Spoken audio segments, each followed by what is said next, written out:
Hi guys, and welcome here to Distilling, where today we're looking at our analog thermometers for the pot stills.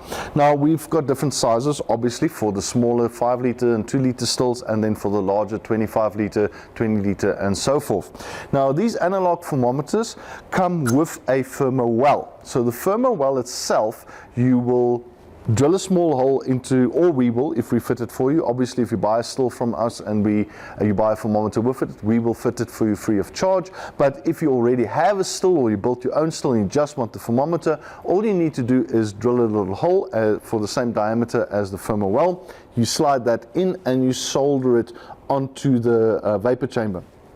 This will go on the vapor chamber. Some people prefer to put it on the bend of the swan's neck as high as possible, but as long as it's on the vapor chamber, it's fine.